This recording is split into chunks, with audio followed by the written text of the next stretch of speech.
ఎదురింట్లో ఉన్నాడు వచ్చింది నీకోసమేనట్టుగా. నువ్వు ప్రేమించింది వాడినేనట్టుగా. నీ పెళ్లి చెడిపోవడానికి కారణం వాడేనట్టుగా. ఇవన్నీ నీకెలా తెలుసు? సిబిఐ వాళ్ళు చెప్పారులే. అయినా ఎలా తెలిసింది, ఎవరు చెప్పారన్నది ముఖ్యం కాదమ్మా. అవునా కాదా అన్నది మాత్రమే ముఖ్యం. చెప్పు, ఇవన్నీ నిజమా కాదా? అంత తొండి మోసం. చిన్న పిల్లని చేసి చీటింగ్ చేసావు. ఏయ్ ఆపు ఆపు. నేనేం చీటింగ్ చేశానే? వాడిని చూడగానే నేను పడిపోయాను, వాడిని బీభత్సంగా కనెక్ట్ అయిపోయాడని చెప్తే విని ఊరుకున్నావే తప్ప ఇది మ్యాటర్ అని చెప్పావా? మరి ఇది చీటింగ్ కాకపోతే ఏంటమ్మా? కల్లో డ్రీమ్ సాంగ్స్ వేసేసుకున్నాను, వాడి మీద భయంకరంగా హోప్స్ పెంచేసుకున్నాను. వాడిని అన్నిటినీ ఇలా చంపేయడం ఏమైనా న్యాయమా, ధర్మమా? చెప్పు. ఏయ్ నోరు మూసుకుని ఉంటావా? పిచ్చి పిచ్చిగా మాట్లాడవంటే చెప్పు పగలు కొడతాను.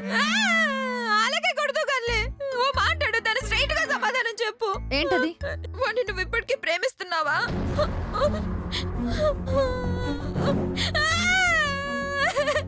చెప్పక్క, ప్రేమిస్తున్నావా లేదా? లేదు. అక్క నిజమా? ప్రామిస్? ఏయ్ నీకేమైనా పిచ్చా? అక్క ఇదే మాట మీద ఉండాలి, మాట తప్పకూడదు, మనసు మార్చుకోకూడదు, సరేనా? అక్క చిన్నప్పుడు నువ్వు చదువుకున్న బుక్స్ 5 ఏళ్ళు ఆగి నేను చదువుకున్నాను. నువ్వు వదిలేసిన బట్టలన్నీ 5 ఏళ్ల తర్వాత నేను వేసుకున్నాను. అలాగే వేణు కూడా వదిలేయక్క, 5 ఏళ్ల తర్వాత నేను పెళ్లి చేసుకుంటాను. ఏయ్ నీకేమైనా మెంటలా? అసలు నీ వయసు ఏంటి? నువ్వు మాట్లాడుతున్న మాటలేంటి? పిచ్చి పిచ్చి ఆలోచనలన్నీ పక్కన పెట్టి బుద్ధిగా చదువుకో, లేకపోతే చంపేస్తాను. చదువుకున్న తర్వాత అయినా పెళ్లే కదమ్మా చేసుకునేది, మరి ఇప్పటి నుంచి ప్రేమించుకుంటే తప్పేంటమ్మా? నోట్లో నుంచి ఇంకో మాట వచ్చిందంటే పళ్ళు రాలగొడతాను. అసలు బుద్ధుందా నీకు? బుర్ర పనిచేస్తుందా? ఇంట్లో ఏం జరుగుతుందో, ఎలాంటి పరిస్థితులున్నాయో తెలియట్లేదా నీకు? ఇదిగో అవన్నీ నాకు తెలీదమ్మా. నేను వాడికి బీభత్సంగా కనెక్ట్ అయిపోయాను అంతే, మర్చిపోయే ప్రసక్తే లేదు అంతే. ఇదిగో వాడి మీద పూర్తిగా మనసు విరిగిపోయిందని చెప్పావు, అలాగే ఉండాలి.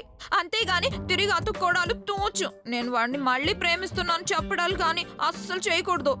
ఎందుకంటే నేను వాడిని పిచ్చి పిచ్చిగా లవ్ చేస్తున్నాను కదా.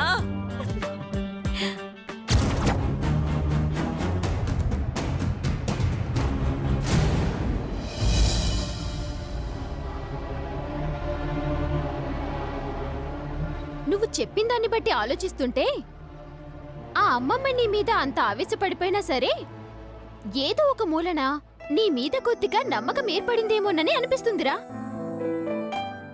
అంతేకాదు, ఇప్పటిదాకా నువ్వంటే అసహించుకుంటున్న రేవతి నిన్న జరిగిన సంఘటన తర్వాత నుంచి కాస్తో కూస్తో నీ గురించి ఆలోచించడం మొదలు పెడుతుందని అనుకుంటున్నాను. ఆ నమ్మకంతోటే కదబ్బా ఈ మాదిరిగా ఎదురు చూస్తా ఉన్నాను. ఆ నమ్మకంతోటే కదబ్బా ఎవరు ఏమన్నా ఆఖరికి కొట్టినా సరే ఓపిక భరిస్తా ఉండేది. హలో ముద్దు గౌతమ్ కృష్ణ గారు.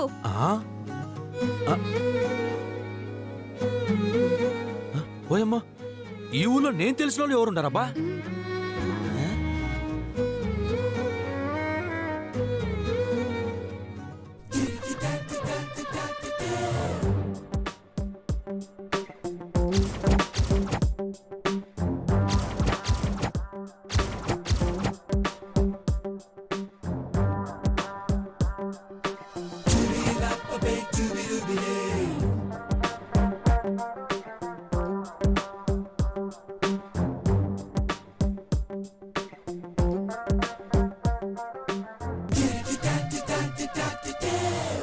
ఏంటి షాక్ అయ్యావా?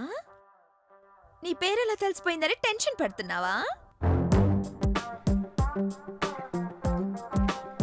హలో, నీ పేరే కాదు నువ్వే పని మీద వచ్చావో కూడా తెలుసు.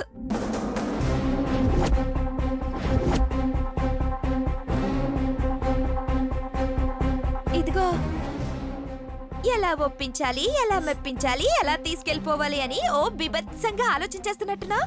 నువ్వు అనుకున్నది ఏది జరగదు. ఇక్కడ నేను అనుకున్నది మాత్రమే జరుగుద్ది మరి.